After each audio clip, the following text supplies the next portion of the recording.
So welcome back.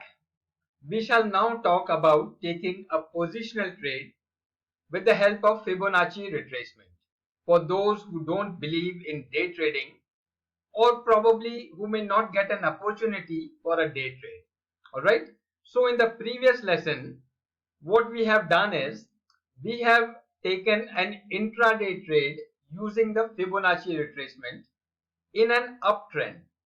What we did, based on support 1 or support 2 or support 3, accordingly you could have taken a trade position at point A, point B or point C, isn't it?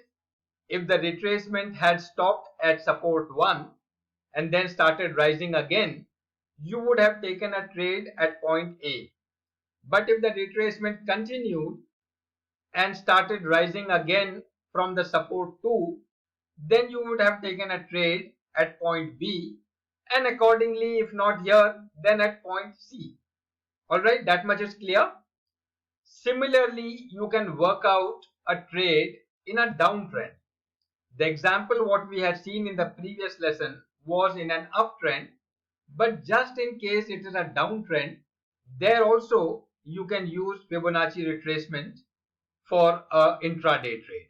Alright, what you do there, if it was a downtrend, then the retracement will be upward, isn't it? If the trend is downward, then the retracement will go upwards and then it will continue. Alright, so once it goes little up, then at the resistance it will continue in the same direction what it was originally. It will start going down from here. So depending upon where the retracement stopped, if it stopped at R1 and continued the original direction here, then you would have taken a trade at X. If it continued further till the resistance 2, then you would have taken a trade at point Y. And similarly, if it had continued till the third resistance and then started the original direction, you would have taken a trade at the point Z. Alright.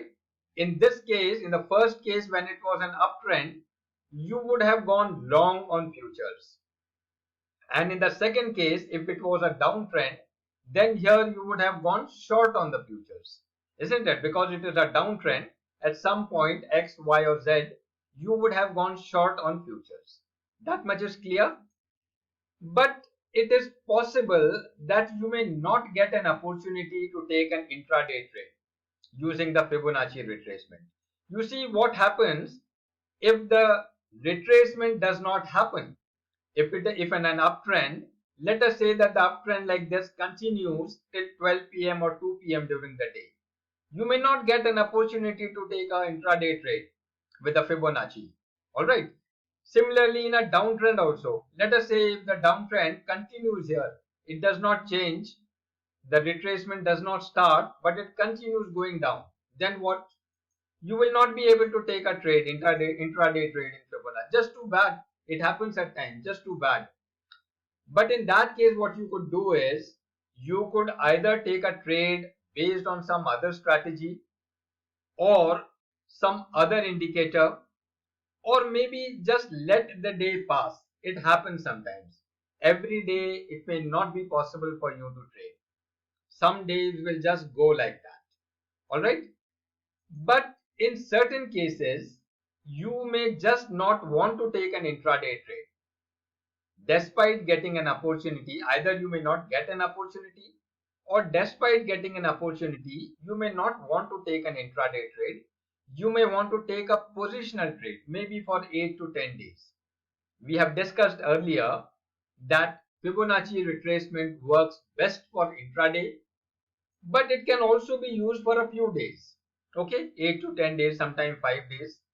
But beyond that, because of the external influences and external factors, it may not work well. Alright. So let us say that you want to take a positional trade for 8 to 10 days using the Fibonacci retracement. In that case, the strategy will be slightly different. In the previous case, in the intraday trading, we decided that we will divide the day time or the trading time into 3 time zones. Alright. But when you are taking a positional trade, you don't have to do that. That may not be required. What you do is that before the trading begins for the day, before 9:15 a.m. in the morning, before the trading begins, you have to decide whether the past 8 to 10 sessions were uptrend or downtrend. Get a clear picture of that, whether it was an uptrend or a downtrend. Depending on that, you will take a position. If it were an uptrend, then you would be going long on futures, and if it is a downtrend, then you will be going short on futures, isn't it? Let us say that it is an uptrend. For the past 8 to 10 days, it has been an uptrend. We are assuming that, okay? Then what will you do now? You will make a rough graph in the same manner as we had done for the intraday trade. What we will do is, let us say that the uptrend started a few days back at the price M. When the uptrend started, the price was M, the low price, and it kept on going up because it is an uptrend, and the highest price until yesterday, because today you are going to take a trade. So until yesterday, what was the highest price? Let us say it was N. Okay. So when the uptrend started, the bottom was here at M, and until yesterday, the highest was here. This highest may not necessarily be yesterday. Yesterday it may be down here. But till yesterday, in one of the days during the past 8 to 10 days, let us say the highest has been N. So you do a quick calculation. You find out N minus M, okay, whatever, like we had done for the intraday trade. And then you work out these three golden ratios or the Fibonacci ratios. Alright. All these three percentage, you work out how much is that. And accordingly, you work out the three support levels, because here you will get the support levels, isn't it? In the same manner as we had done for the intraday trade.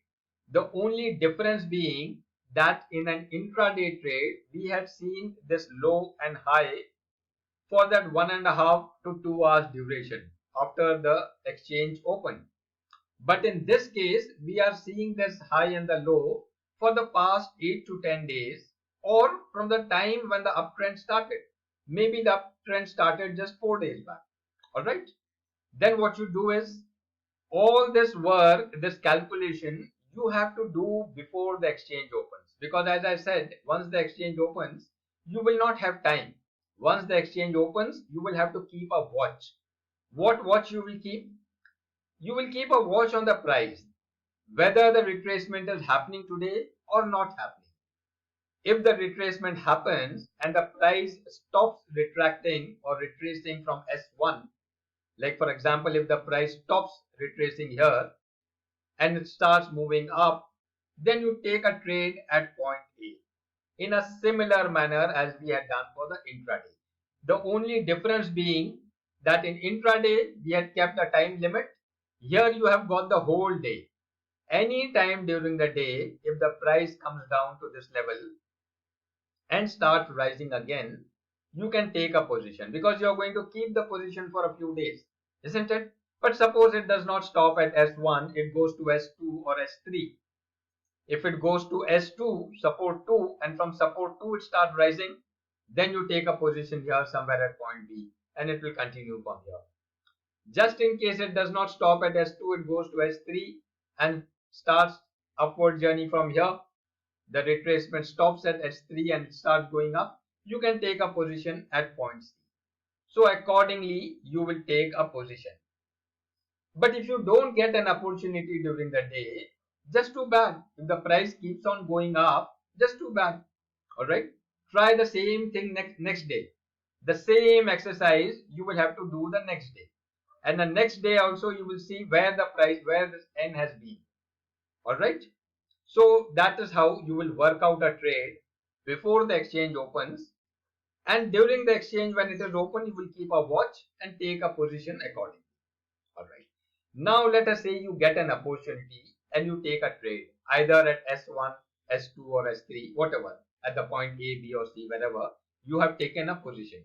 Now you have to manage your risk. What will you do? Here you cannot keep a stop loss.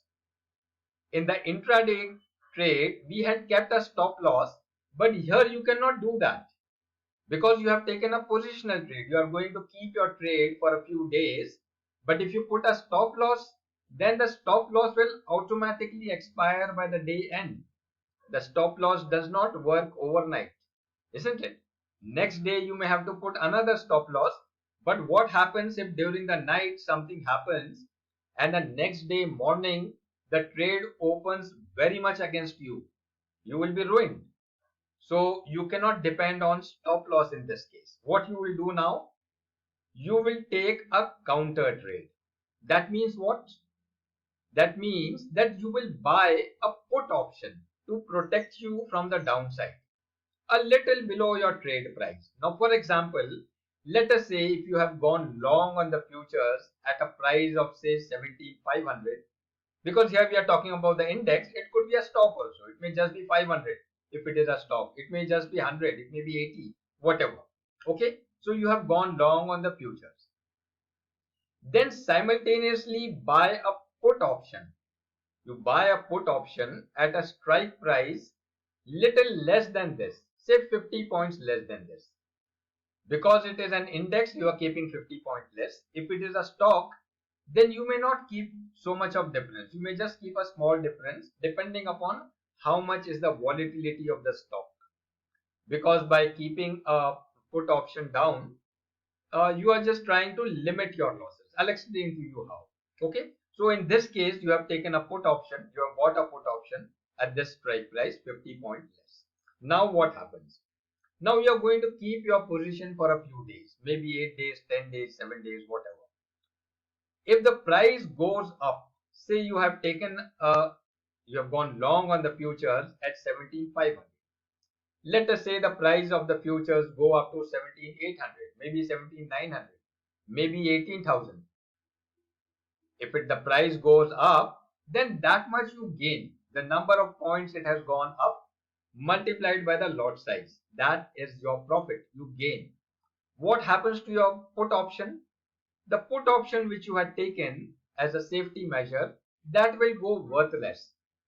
So that is the price which you are paying. Now what basically you have done is you have done a hedging actually of your position. You have gone long on futures and you have taken a hedge for your future position. So your hedge will go waste. No cattle has come into your lawn, your hedge is a waste then, isn't it? But suppose if the future price does not go up, you have gone long on the futures, the future price does not go up, it starts going down. What happens then? If the future price starts going down, then you will start incurring losses on your future trade. When you have gone long, you will start incurring losses. But the moment the price goes below 17,450, your put option will start earning profit for you. On one hand, you will have losses in the futures, but on the other hand, in the put option, you will start earning profit. So what happens? Your loss will get limited only to those 50 points between 17,500 and 17,450. Those 50 points on the futures you will be losing. The moment it starts going below 17,450, and depending upon how much premium you have paid for the put option, below that you will start gaining on that put option. All right, so got it how you manage the risk in an positional trade. In the intraday trade, you had managed your risk by taking a stop loss. But in positional trade, the stop loss may not work. The stop loss automatically expires at the end of the day. So here you take a counter trade by purchasing a put option. Got the point very clear? So I hope you have understood how to take a Fibonacci positional trade in an uptrend. This what we have discussed now was in the uptrend. In a similar manner, you can work out your trade in a downtrend. Just try and work out the reverse position. Same way as I have explained you for the intraday trade, just try and work out for a downtrend. Alright? And just in case you are not able to work out or you need my help for better understanding, you can call me anytime. I'm always available. Alright?